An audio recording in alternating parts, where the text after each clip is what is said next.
midfielder, Dominik Szoboszlai, completely different, but in so many ways, especially on the physical side, but has an element of McAllister in his game. I mean, we've talked about Szoboszlai recently, Bart, in terms of we've almost seen him go up a level in recent games, whatever that may be. He's become, when you just look at the surface level stats as well, we are talking about a player that's got 13 goal contributions. He's starting to find the net with a regular occurrence now as well. I am intrigued to see, does he match or even come close to McAllister in terms of what percentage we win, goals scored, goals against? I know it's a different area and a different job he has for the team, but I am intrigued to see the overall effect and how it links. So just to start at the top again for Dom, he's had 1,593 minutes, all right? He has started fewer games than Mac for us. So he's started 29 games, okay? He's got 100 penalty box touches, which is an indication of he plays further up, right? So his role is to get into the box, as we might say, crash it, third man run, whatever you want to call it. He is meant to join up and be almost a four in the box. All right, so that's good. His total shots 58, so that is the highest of all the midfielders. All right, and again, he plays in a higher position. You would expect him to. Okay, shots on target 20. Yeah, okay, fair enough. That's a decent amount. 6-yard box 4, same as Curtis. To film, we'll come back to him. Plenty of box shots 36. So again, that role showing you where he comes. Because he backs himself outside the box, he also takes more shots than anybody else outside the box. So he's got 22. All right. His XG is the highest at 5.45, which is, again, you'd expect. He's taking more shots. The quality, we'll come on to that in a minute, actually. His threat conversion is 90%. That's the best. That's the best part from Curtis. So he creates six threat, and has got just under 6 XG. So that's decent. That's really good. All right, that's a good ratio to have. Pass success 85. Again, all our midfielders have got a very high level of pass ability. There's not a lot to be going wrong with that at all. He's got 104 passes though in his locker, which, considering where he plays, might surprise a few people. Yeah, all right. Remember, passes have got to be over a certain distance for it to be long. So that's quite good. In terms of Dom, so he has got one of the lower win rates. He's got 69% to 70. Let's be kind to him. 70% of the games he started, we should have won. This is the MC doing that, all right? And then we should have drawn just under 5, and the opposition should have won 25. So now, in terms of what he does to concede, we should have conceded with him starting at 26 goals, and we should have scored when he was starting 66, similar to Mac. And if you do the same calculation as we did for Mac, that comes out as 0.89, so basically 0.9 goals against a game. And then this is the key difference. So for Mac was 2.06 goals scored. Dom is 2.26, so nearly 2.3. So he's a big chance more than Mac a game. All right, big chances around 0.2, depending on whose metrics you use. So but that's what he should be doing. All right, and that's not a criticism of Dom. I'm just saying to you, he's further forward to do that for us. Okay. If you look at his passing, so where does he averagely take the ball on? So here again, a little bit deeper first half on the right-hand side, and the second half he's in the right half space, which is typically where you'll find him interacting with Mo. Trent's playing. Trent will be around here as well. He's involved not a lot in medium chains. He's more in the low, the below 5 or below 10. All right, so he's a little bit part of a quick movement or counter, that kind of thing. All right, but again, if he's further up the pitch, he's typically, if you saw Villa away, for example, he was the ball, and then he'd play the next player in. Right, he's not involved in the big long keeping possession stuff, because he's there blocking a pass lane for the opposition to get in. Again, because he plays the right side, his involvement is largely over towards this right half space and zone 14, which is where he should be. All right, if he's playing in that, if we play a strict 4-2-3-1, he should be in zone 14, and that is largely where the majority of his progressive and his other passes are. So that's shouldn't be any shock to anyone, but just showing you visually to help people out. In terms of players, we got here for him. Now he shows up 3 times, right? Because he's been a midfielder, attacker, and a forward for us. Yeah. Right?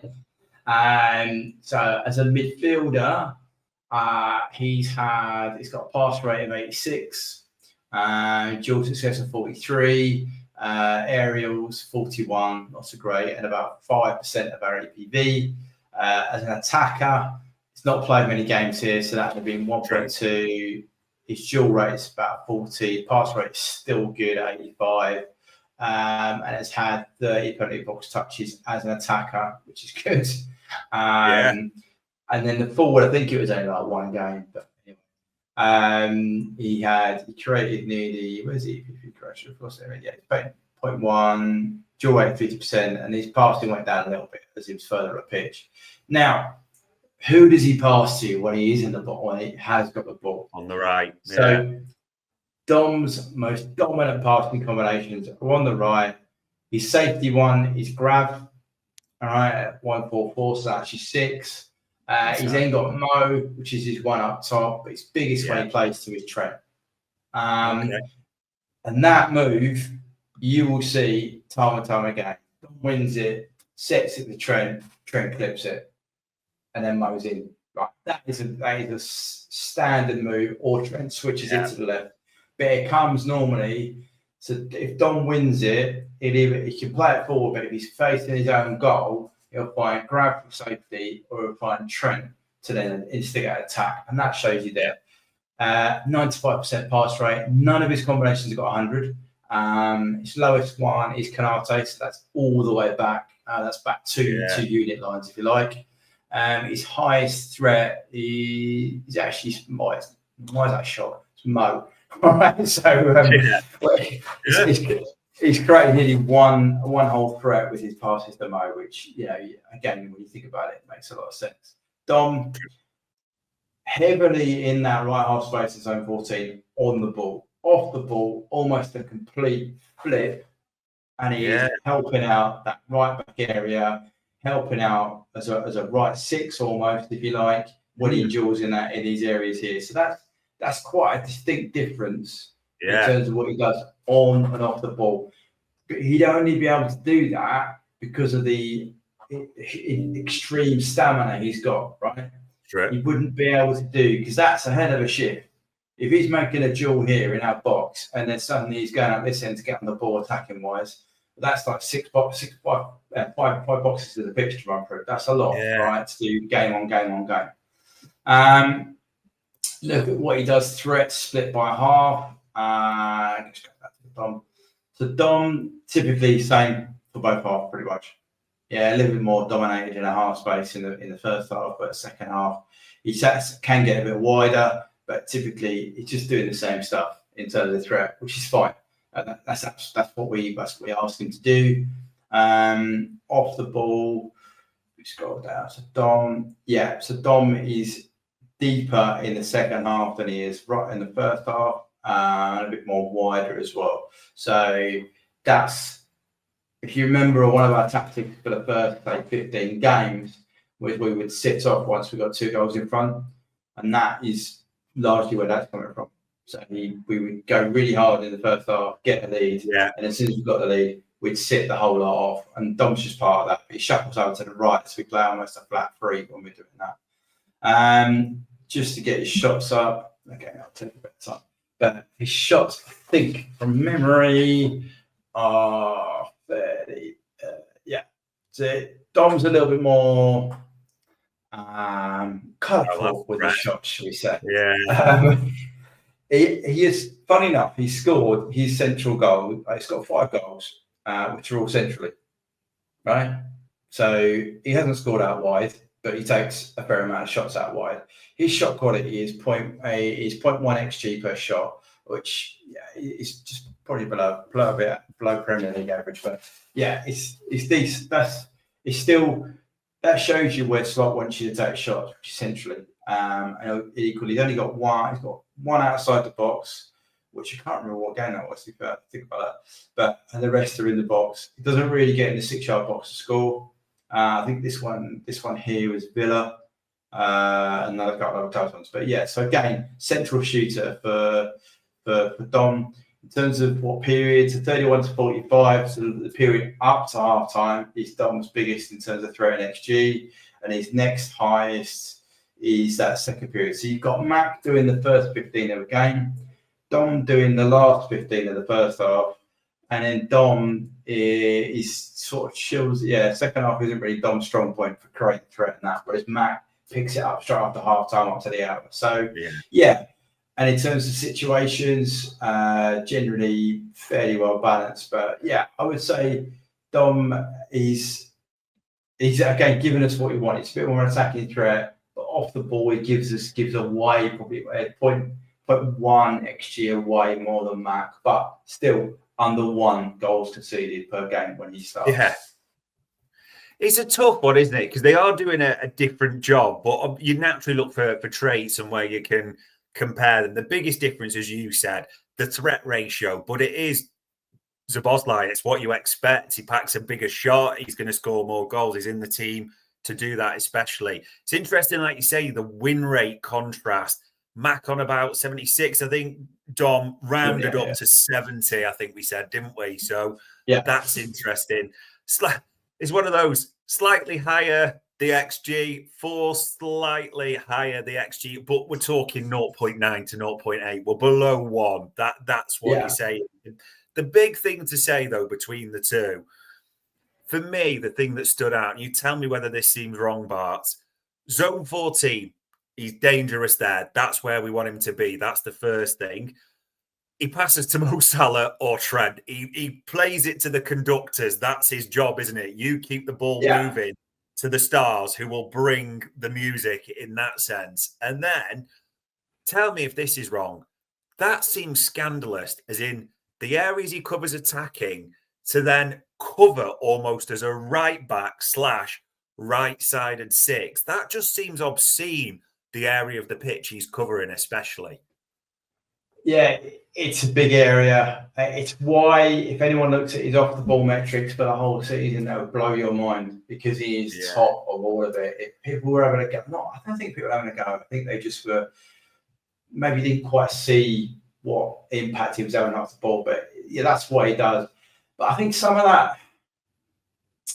that's why the 3 work, I think, because it's like, I think he helps. Matt can't do that. Dom can.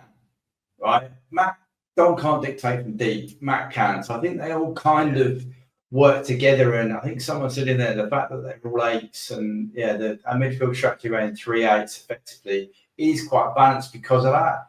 And they basically have a set. So you guys have got to complete 30k between you, and you've got to create this amount of XG and this amount of threat, and you can't give this away.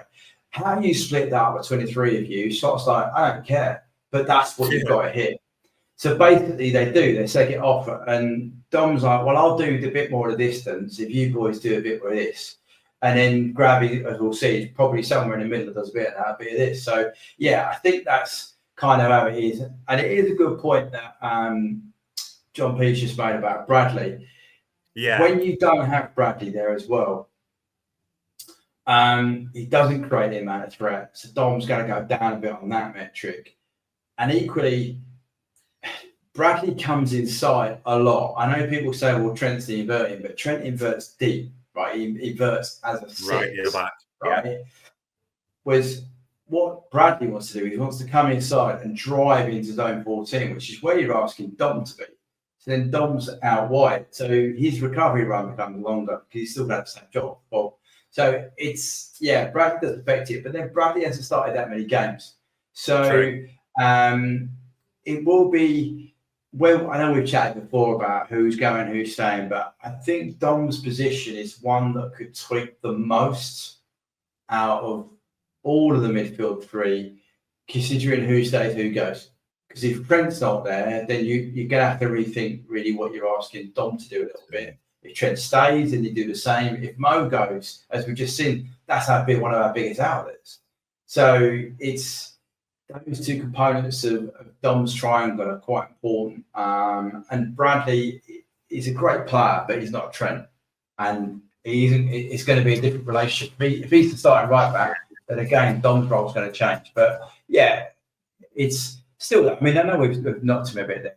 70% win rate when he starts is still very good. I mean, that's still, Yeah, exactly that. And it is, people will say, and I get this, McAllister to Szoboszlai, they're both important, and direct comparisons is apples to oranges. But I think you saw there when we broke it down, people, just how important he is to that middle zone 14 and on the right-hand side to linking it all together, and the covering runs are so important. Let's not mix that at all.